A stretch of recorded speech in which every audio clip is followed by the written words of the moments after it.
ಮುಜರಾಯಿ ಸುಪರ್ದಿಗೆ ಗಾಳಿ ಆಂಜನೇಯ ದೇವಸ್ಥಾನವನ್ನು ತೆಗೆದುಕೊಳ್ಳಲಾಗ್ತಾ ಇದೆ. ಸರ್ಕಾರದ ಕ್ರಮವನ್ನು ಖಂಡಿಸಿ ದೇವಸ್ಥಾನದಲ್ಲಿ ಪ್ರತಿಭಟನೆಗಳಾಗ್ತಾ ಇದೆ. ಹನುಮಾನ್ ಚಾಲಿಸಾ ಪಠಿಸಿ ದೇಗುಲದ ಟ್ರಸ್ಟಿಗಳು ಅಥವಾ ಸಿಬ್ಬಂದಿಗಳು ಪ್ರತಿಭಟನೆಯನ್ನು ನಡೆಸಿದ್ದಾರೆ. ದೇವಸ್ಥಾನಕ್ಕೆ ಮುಜರಾಯಿ ಸಿಬ್ಬಂದಿ ಬಂದರು. ಸರ್ಕಾರದ ಆದೇಶದಂತೆ ತಮ್ಮ ಸುಪರ್ದಿ ಪ್ರಕ್ರಿಯೆಯನ್ನು ಮಾಡಿದರು.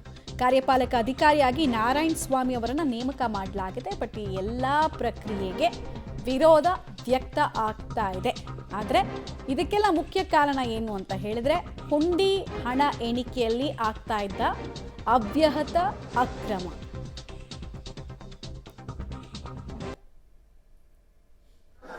ಹನುಮಾನ್ ಚಾಲಿಸಾ ಪಠಣೆ ಮಾಡ್ತಾ ಇರೋದನ್ನ ಗಮನಿಸ್ತಾ ಇದ್ದಾರೆ. ಹನುಮಾನ್ ಚಾಲಿಸಾ ಯಾವಾಗ ಪಠಣೆ ಮಾಡ್ತಾರೆ ಅಂದರೆ ದುಷ್ಟಶಕ್ತಿಗಳು ನಮ್ಮ ಹತ್ರ ಸುಳಿಬಾರ್ದು ಅಂತ. ಸೊ ಇಲ್ಲಿ ಮುಜರಾಯಿ ಇಲಾಖೆಯನ್ನ ಅಥವಾ ಅಧಿಕಾರಿಗಳನ್ನು ಹಂಗೆ ಅಂದ್ಕೊಂಡ್ಬಿಟ್ರ ಇವರು ಗೊತ್ತಿಲ್ಲ. ಪ್ರತಿಭಟನೆಯನ್ನು ಮಾಡ್ತಾ ಇರುವ ರೀತಿ, ಸರ್ಕಾರದ ನಡೆಗೆ ಪ್ರತಿರೋಧವನ್ನು ತೋರಿಸ್ತಾ ಇರುವ ರೀತಿ ಇದು. ಮೈಸೂರು ರಸ್ತೆ ಬ್ಯಾಟರಾಯನಪುರದಲ್ಲಿರುವಂತಹ ಗಾಳಿ ಆಂಜನೇಯ ದೇವಾಲಯವನ್ನು ಈಗಾಗಲೇ ಮುಜರಾಯಿ ಇಲಾಖೆ ತನ್ನ ಸುಪರ್ದಿಗೆ ಪಡೆದಿದೆ. ಇವತ್ತಿಂದನೇ ಮುಜರಾಯಿ ಇಲಾಖೆ ಸಿಬ್ಬಂದಿಗಳು ಇಲ್ಲಿ ಬಂದು ಆಡಳಿತವನ್ನು ನಡೆಸುವಂಥ ಕೆಲಸ ಮಾಡ್ತಿದ್ದಾರೆ. ನಿಮಗೆ ದೃಶ್ಯಗಳಲ್ಲಿ ನೋಡ್ಬೋದು, ಎಂಟ್ರಿ ಜಾಗದಲ್ಲಿ ನಾವಿದ್ದೀವಿ. ವಿಶೇಷ ದರ್ಶನ ಈ ಹಿಂದೆ ಆಡಳಿತ ಮಂಡಳಿಯವರು ನಡೆಸ್ತಿದ್ದದ್ದು ಎಂಟ್ರಿ ಟಿಕೆಟ್ಗಳನ್ನ ಕೊಟ್ಟು, ಅಂದರೆ ವಿಶೇಷ ದರ್ಶನಕ್ಕೆ ಟಿಕೆಟ್ಗಳನ್ನ ಕೊಟ್ಟು 50 ರೂಪಾಯಿ 100 ರೂಪಾಯಿ ಥರ ನಿಗದಿ ಮಾಡಿದರು. ಈಗ ಸರ್ಕಾರದ ವತಿಯಿಂದನೇ ಆ ವಿಶೇಷ ದರ್ಶನದ ವ್ಯವಸ್ಥೆಗೆ ಸರ್ಕಾರಿ ಅಧಿಕಾರಿಗಳು ಕೂತ್ಕೊಂಡು ಸ್ಕ್ಯಾನರನ್ನು ಇಟ್ಟು ಈಗ ಬರುವಂಥ ಭಕ್ತರಿಗೆ ಯಾರು ವಿಶೇಷ ದರ್ಶನ ಪಡೀತಾರೋ ಅವರಿಗೆ ಚೀಟಿಯನ್ನು ಕೊಡುವಂಥ ಕೆಲಸ ಮಾಡ್ತಿದ್ದಾರೆ. ದರ್ಶನಕ್ಕೆ, ವಿಶೇಷ ದರ್ಶನಕ್ಕೆ 50 ರೂಪಾಯಿನ ಆಡಳಿತ ಮಂಡಳಿಯವರೇ ಹಿಂದೆ ನಿಗದಿ ಮಾಡ್ಕೊಂಡಿದ್ರು. ಅದೇ ಚೀಟಿಗಳನ್ನು ಈಗ ಸರ್ಕಾರದ ವತಿಯಿಂದ ಕೊಟ್ಟು ವಿಶೇಷ ದರ್ಶನಕ್ಕೆ ಯಾರು ಹೋಗ್ತಾರೆ ಅವರಿಗೆ ವ್ಯವಸ್ಥೆ ಮಾಡಿದ್ದಾರೆ. ಇನ್ನು ದೇವಸ್ಥಾನದನ್ನು ತಮ್ಮ ಸುಪರ್ದಿಗೆ ಪಡೆಯುವಂಥದ್ದು, ಅಂದರೆ ಆಡಳಿತವನ್ನು ಸರ್ಕಾರ ಮುಜರಾಯಿ ಇಲಾಖೆಗೆ ಪಡ್ಕೊಳ್ಳುವಂಥ ಕೆಲಸದ ಪ್ರಕ್ರಿಯೆ ಕೂಡ ಈಗಾಗಲೇ ಶುರು ಮಾಡಿದೆ. ನಿನ್ನೆನೇ ಇಲ್ಲಿಗೆ ಬಂದು ದೇವಸ್ಥಾನದಲ್ಲಿದ್ದಂತಹ ಮೂವಬಲ್ ಆಸ್ತಿಗಳೇನಿತ್ತು, ಅಂದರೆ ಹುಂಡಿ ಆಗಿರ್ಬೋದು, ಇಲ್ಲಿನ ದೇವಸ್ಥಾನದ ಸ್ಟ್ರಾಂಗ್ ರೂಮ್ ಏನಿರ್ಬೋದು, ಇದಕ್ಕೆಲ್ಲ ಈಗಾಗಲೇ ಸೀಲ್ ಮಾಡುವಂಥ ಕೆಲಸ ಮಾಡಿದ್ದಾರೆ. ಇವತ್ತು ಆಗಮಿಸಿ, ಅಂದರೆ ಕಾರ್ಯಪಾಲಕ ಅಧಿಕಾರಿಗಳು ಇವತ್ತು ಆಗಮಿಸಿ ದೇವಸ್ಥಾನವನ್ನು ಇಷ್ಟು ವರ್ಷಗಳ ಕಾಲ ನಡೆಸ್ಕೊಂಡು ಬಂದಂತಹ ದೇವಸ್ಥಾನದ ಟ್ರಸ್ಟಿಗಳೇನಿದ್ದಾರೆ ಅವರಿಗೆ ಒಂದು ತಿಳುವಳಿಕೆ ಪತ್ರವನ್ನು ಕೊಡುವಂಥ ಕೆಲಸ ಮಾಡಿದ್ದಾರೆ.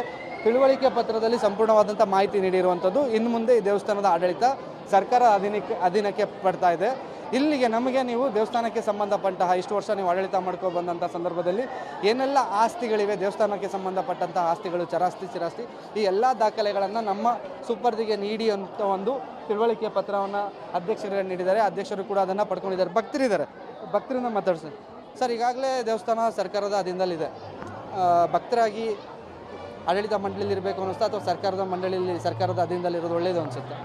ಒಟ್ಟಾರೆ ನಾವು ವಿಶ್ವ ಹಿಂದೂ ಪರಿಷತ್ ಬಜರಂಗ ದಳದ ವತಿಯಿಂದ ಇವತ್ತು ಈ ದೇವಸ್ಥಾನಕ್ಕೆ ಭೇಟಿ ಕೊಟ್ಟಿರ್ತಕ್ಕಂಥದ್ದು. ಈಗಾಗಲೇ ಏನು ಟ್ರಸ್ಟಿಗಳೊಟ್ಟಿಗೆ ಎಲ್ಲ ನಾವು ಮಾತಾಡಿದ್ದೇವೆ. ಮತ್ತು ಒಟ್ಟಾರೆ ಇಡೀ ದೇಶದಲ್ಲಿ ಏನು ಹಿಂದೂ ಧಾರ್ಮಿಕ ಕೇಂದ್ರಗಳನ್ನು ಇವತ್ತು ಸರ್ಕಾರ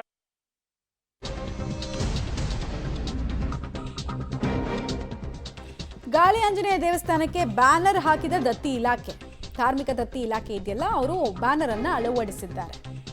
ಏನು ಬ್ಯಾನರ್ನಲ್ಲಿ ಸೂಚಿಸಿರೋದು ಅಂದರೆ ಸರ್ಕಾರದ ಆದೇಶದ ಸಂಖ್ಯೆಯನ್ನು ಬ್ಯಾನರ್ನಲ್ಲಿ ಹಾಕೋದ್ರ ಮೂಲಕ ಸಾಂಕೇತಿಕವಾಗಿ ಎಲ್ರಿಗೂ ಕೂಡ ಈ ದೇವಸ್ಥಾನ ಇನ್ನು ಮುಂದೆ ಧಾರ್ಮಿಕ ದತ್ತಿ ಇಲಾಖೆ ಅಂಡರಲ್ಲಿ ಬರುತ್ತೆ ಅಂತ ಹೇಳಿ ಅಳವಡಿಸಿರುವಂತಹ ಬ್ಯಾನರ್. ಸರ್ಕಾರದ ಆದೇಶದ ಸಂಖ್ಯೆ ಇರುತ್ತೆ ಅಲ್ಲಿ. ಸೊ ಅದನ್ನು ಬ್ಯಾನರ್ನಲ್ಲಿ ಲಗತ್ತಿಸಲಾಗಿದೆ ಅನ್ನೋದರ ಮಾಹಿತಿ ಕೂಡ ಸಿಗ್ತಾ ಇದೆ.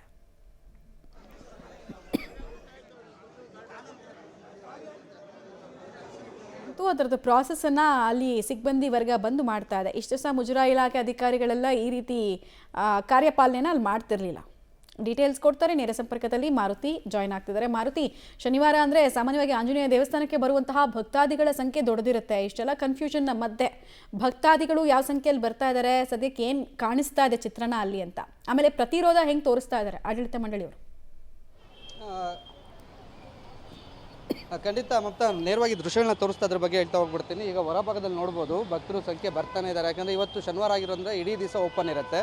ಹಾಗಾಗಿ ಈಗ ಕರ್ನಾಟಕ ಸರ್ಕಾರದ ಒಂದು ಬ್ಯಾನರ್ ಕೂಡ ಅಳವಡಿಕೆ ಮಾಡಿರುವಂಥದ್ದು. ಅಂದರೆ ಈ ದೇವಸ್ಥಾನ ಇನ್ನು ಮೇಲೆ ಸರ್ಕಾರಕ್ಕೆ ಸೇರಿದೆ, ಅಂದರೆ ಮುಜರಾಯಿ ಇಲಾಖೆಗೆ ಸುಪರ್ದಿಗೆ ಒಳಪಟ್ಟಿದೆ. ಅದರ ಪ್ರೊಸೀಜರ್ ಏನಾಗಿದೆ ಅನ್ನೋದ್ರ ಬಗ್ಗೆ ಸಂಪೂರ್ಣವಾದ ಮಾಹಿತಿಯನ್ನು, ಅಂದರೆ ಆದೇಶದ ಸಂಖ್ಯೆ 1 ಕಂದಾಯ ಇಲಾಖೆಯ ಕಾರ್ಯದರ್ಶಿಗಳ ಆದೇಶ ಮಾಡಿರುವಂಥದ್ದು, ಮತ್ತೊಂದು ಧಾರ್ಮಿಕ ದತ್ತಿ ಇಲಾಖೆಯ ಆದೇಶ ಸಂಖ್ಯೆ 2ನ್ನೂ ಮೆನ್ಷನ್ ಮಾಡಿ ಈಗ ಈ ಬ್ಯಾಟರಾಯನಪುರದಲ್ಲಿರುವಂಥ ಈ ಗಾಳಿ ಆಂಜನೇಯ ಸ್ವಾಮಿ ದೇವಸ್ಥಾನವನ್ನು ಮುಖ್ಯವಾಗಿ ಶ್ರೀ ಕುಮಾರಸ್ವಾಮಿ ಮತ್ತು ಸಮೂಹ ದೇವಸ್ಥಾನಗಳೇನಿದೆ ಹನುಮಂತ ನಗರ ಅದರ ಅಡಿಯಲ್ಲಿ ಕಾರ್ಯನಿರ್ವಹಣೆ ಮಾಡೋದಕ್ಕೆ ಆದೇಶನ ಹೊರಡಿಸಿರುವಂಥದ್ದು. ಭಕ್ತರು ಎಂದಿನಂತೆ ತಮ್ಮ ದರ್ಶನ ಮಾಡ್ಕೋತಿದ್ದಾರೆ. ಆಡಳಿತ ಮಂಡಳಿ ಇದಕ್ಕೆ ತೀವ್ರ ವಿರೋಧ ವ್ಯಕ್ತಪಡಿಸಿದ್ದಾರೆ. ಅಧ್ಯಕ್ಷರೇ ನನ್ನ ಜೊತೆ ನಿಂತಿದ್ದಾರೆ.